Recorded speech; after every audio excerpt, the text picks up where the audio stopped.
All right, this is going to be a very brief video, and this is kind of like my own personal response to myself to my video from this morning, which I was trying to figure out how to use the amp splitter and go into the FM9, which is Axe-Fx, and then split it into an amp, my JCM 800, into the Sur-Reactive load, and then put an IR on it. And the result was, it was not, I don't want to work like that. And there's a number of reasons. First and foremost, I'm not as into like combining amps like on the fly when I'm being creative. I want to get a sound, like a simple sound, like the sound, for the most part. So it's better for me. So I got done with the video from the other day, or from earlier, and it was all right. It wasn't killing me, the sound. You guys can watch the video. But and then I came in and I was like figuring out, like, so I've got a DI box, which isn't actually a DI box. It's an A-Designs KGB. I think it's called like an instrument preamplifier.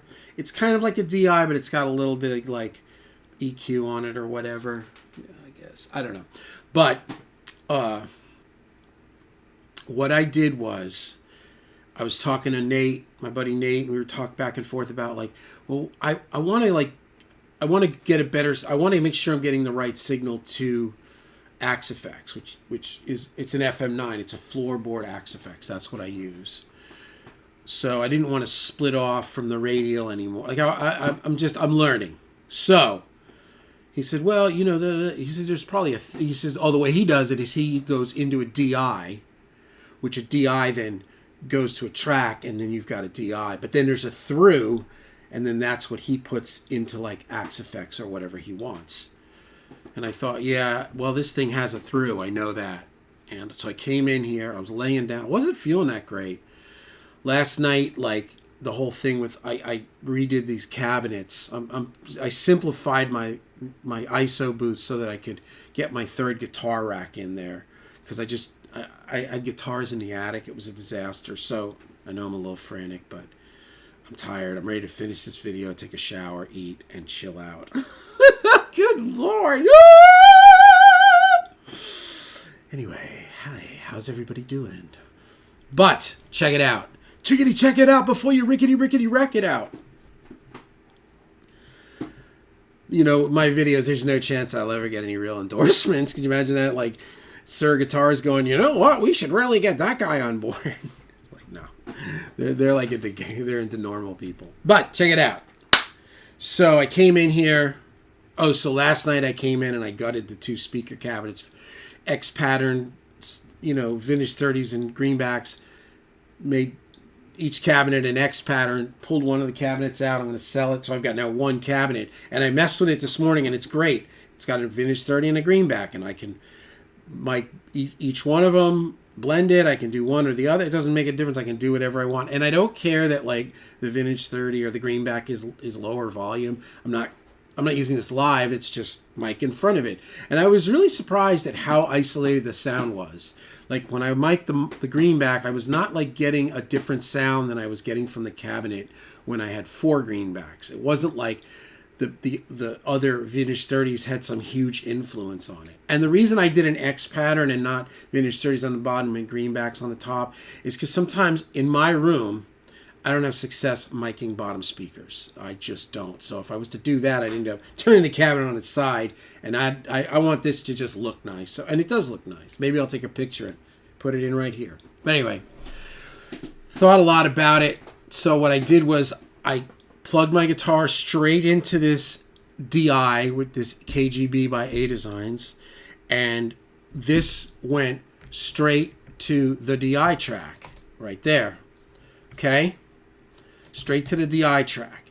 And then I went through the through, and it went straight to the FM9. So I'll play each one at a time. Here's the FM9.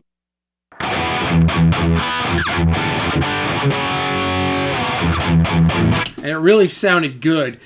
Going from straight into the FM9 versus the going DI through. Well, I'll play it for you. So here's the FM9 straight in.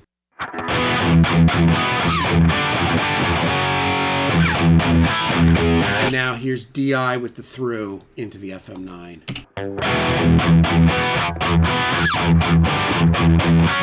Yeah, they always, when you're doing these things, there's just that little loss, but you can just make it up at the amp, so I'm not worried about it. So anyway, back to it. Here's the FM9. Here's the Mark II C+, and here's the DI, and these were recorded at the same time. This was the recording, so the DI came straight out of the DI, and then out of the through went into the FM9. But here's the DI. Oh yeah, right, because I did this. Hold on, I reamped it.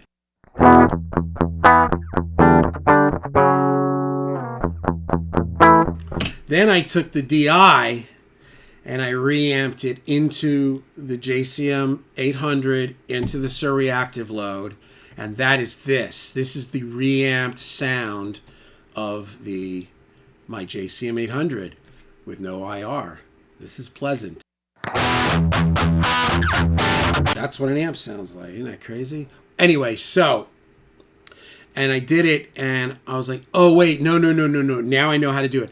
I always have to start out with ticks, so then I added the ticks and did it off of that. So just imagine there's just, well, you know what I'll do? I'll move I'll move the reamp out of the way. So here's what I initially recorded, right?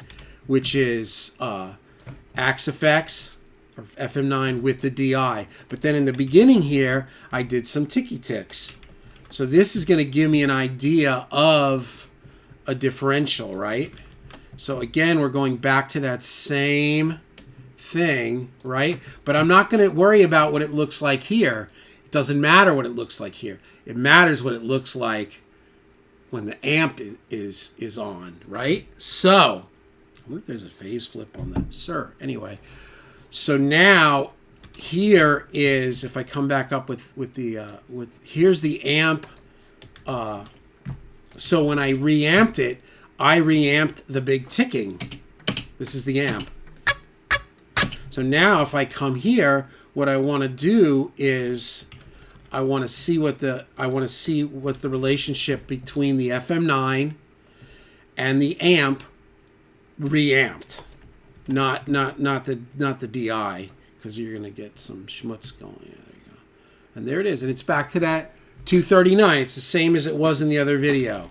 So there it is. So now, if I come here and I open up a time adjuster, I set it for 238, close enough for rock and roll, and you'll see I've got phase flipped because the initial on the IR goes down, on the FM it goes up. So check it out.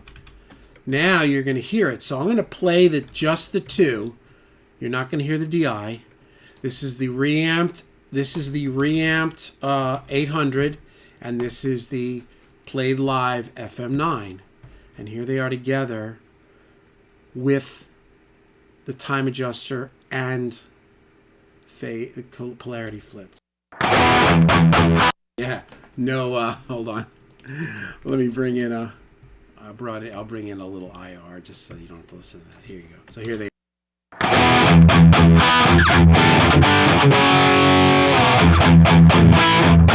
All right, it's good now, and honestly, I don't like the 2C Plus blended with the Marshall is not my thing, but I didn't want to change anything while I'm doing this. But there you go. So here's the Marshall.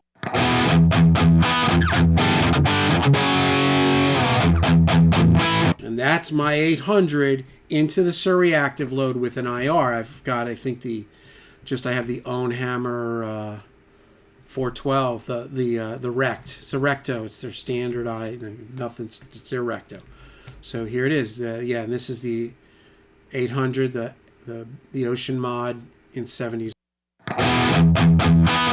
Nice, right? And then here's the FM9 2C Plus. And then together.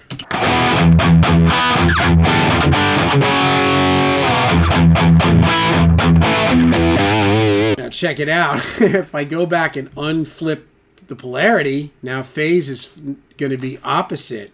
Check this out.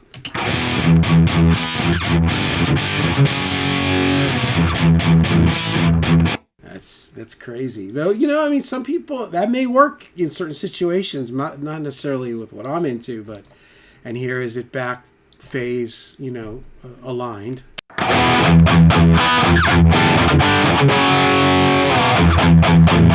And then if I kill the plugin, here's with no time adjuster, no polarity. And then with it. Cool, it works either way. And again, like the other one, instead of doing this, I can take this track and just move it forward 240 samples, and then there you go. But that's it. I just wanted to kind of let you know that that's what's going on. So this is how I'm going to be doing it. So, and the beautiful thing is that I'm just going to do DIs. It's going to be so simple. So if I was to run, let's say I was going to use my amp, I would record the amp and the DI. If I use Axe Effects, I do the Axe Effects and the DI. And then I always just do a tick on every combination of tracks so that I can always see the differential and then, you know, act appropriately. I'm wondering if there's a phase flip or polarity flip on the Suhr Reactive load. Let's see. No. Okay, that doesn't matter. Yeah, I'm wondering if there's a phase flip on the DI. Let's see. Yeah. There's a phase flip on the DI. So that would be the way to do it. So if I come here and I go like this, let's try it real quick and the video's over. Because if I don't take a shower, it's gonna be ugly. So check it out. So here is the original. Let's see if you can see it. Let's see if you can see it. Here's not Billy. Let's get out of here.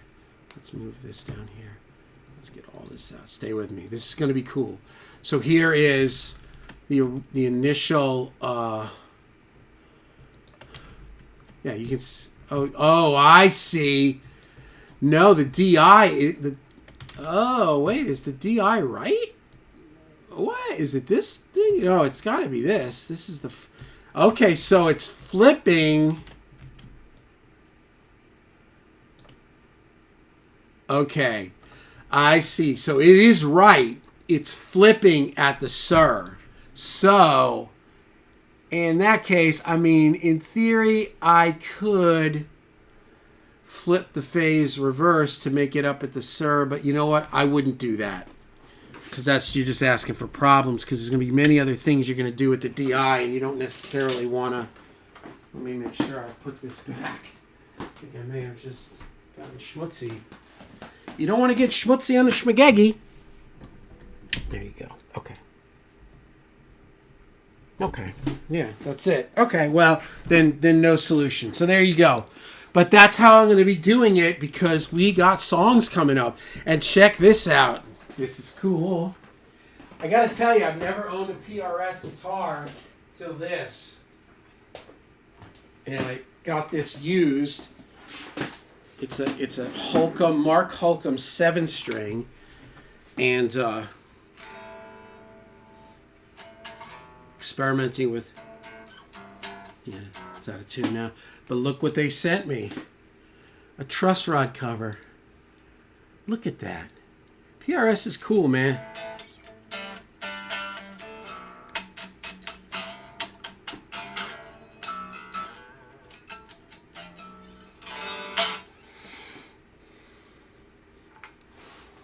Truss rod cover.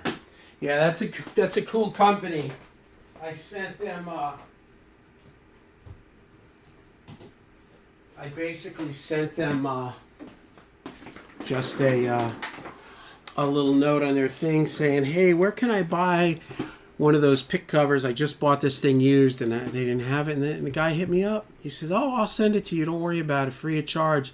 I'll just send it to the address that you used when you submitted your thing, your claim, or your."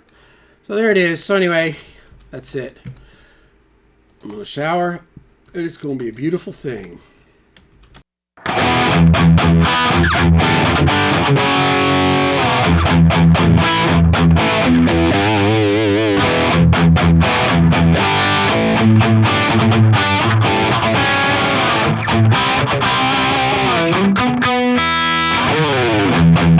Yeah, awesome.